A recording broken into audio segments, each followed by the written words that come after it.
ഇന്ന് തന്നെ ഡൗൺലോഡ് ചെയ്യൂ. കാണൂ നിങ്ങളുടെ ഫേവറേറ്റ് ഷോസ്.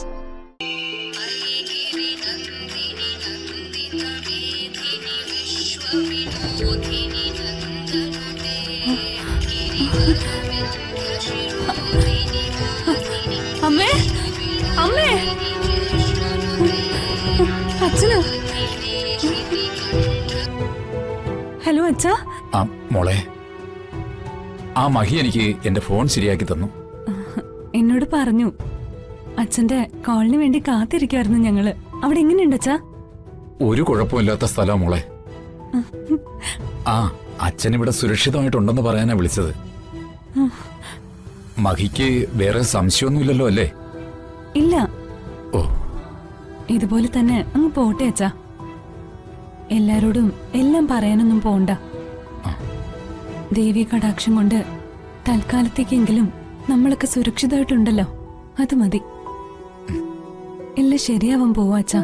അതിന്റെ സൂചനകളാ ഇതൊക്കെ. അതേ മോളെ, അച്ഛനും അങ്ങനെ തന്നെയാ തോന്നുന്നത്. അമ്മ എവിടെ മോളെ? ഇവിടെയുണ്ട്.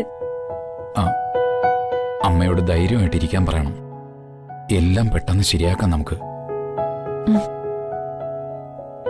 ഇവിടുന്ന് കുറച്ച് പൈസ ഉണ്ടാക്കിയിട്ട് വേറെ ഏതെങ്കിലും നാട്ടിൽ പോയി സുഖമായി ജീവിക്കാൻ നമുക്ക്. അല്ല, നിങ്ങളൊക്കെ ഭക്ഷണമൊക്കെ കഴിച്ചോ? ഇല്ല, കഴിക്കണം. എന്നാ മോള് പോയി കഴിക്കേ. സമയം കിട്ടുമ്പോഴൊക്കെ അച്ഛൻ വിളിക്കാം. ശരി അച്ഛാ. ഫാം ഹൗസിലേക്ക് ഒരു ദിവസം വരാൻ പറ്റുമെന്ന് ഞാൻ നോക്കട്ടെ. ആ, വരാൻ പറ്റിയ മോള് വാ. വെക്കട്ടെ മോളെ.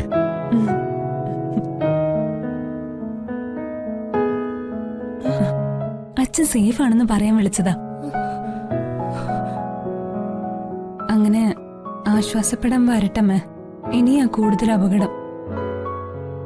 രണ്ടിടത്താണെങ്കിലും ഇപ്പൊ നമ്മൾ 3 പേരും ഈ കുടുംബമായിട്ട് ബന്ധപ്പെട്ടാ ജീവിക്കുന്നേ. സത്യങ്ങൾ ഇവിടെ എല്ലാരും അറിഞ്ഞ നേരത്തെ എന്നെ അമ്മയെ മാത്രമേ അത് ബാധിക്കുമായിരുന്നുള്ളൂ. ഇനി അങ്ങനെയല്ല, അത് അച്ഛനെ കൂടെ ബാധിക്കും. അച്ഛനെ ടെൻഷനാക്കണ്ടെന്ന് കരുതിയാ ഞാനത് പറയാതിരുന്നത്. ഏതായാലും അലച്ചിലില്ലാതെ താമസിക്കാൻ ഒരിടമായല്ലോ, അത് മതി. ബാക്കിയൊക്കെ വരുന്നിടത്ത് വെച്ച് കാണാം.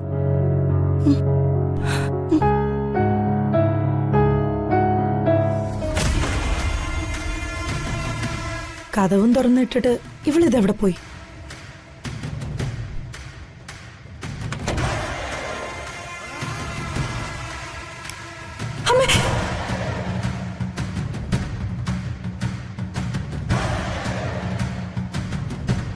നീ എന്താ ഞാൻ വിളിച്ചിട്ട് എടുക്കായിരുന്നത്?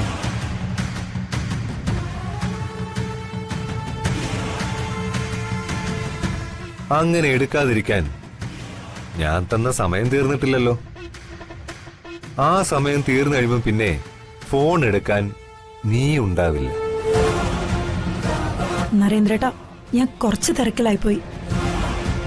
അതാ കോൾ അറ്റൻഡ് ചെയ്യാൻ ഞാൻ. ഇപ്പൊ നിനക്ക് മനസ്സിലായല്ലോ, നീ കോൾ എടുത്തില്ലെങ്കിലും നമ്മൾ തമ്മിൽ സംസാരിക്കുമെന്ന്. അത് മനസ്സിലാക്കി തരാനാ ഈ ചേട്ടൻ ഇവിടെ വന്നിരുന്നത്.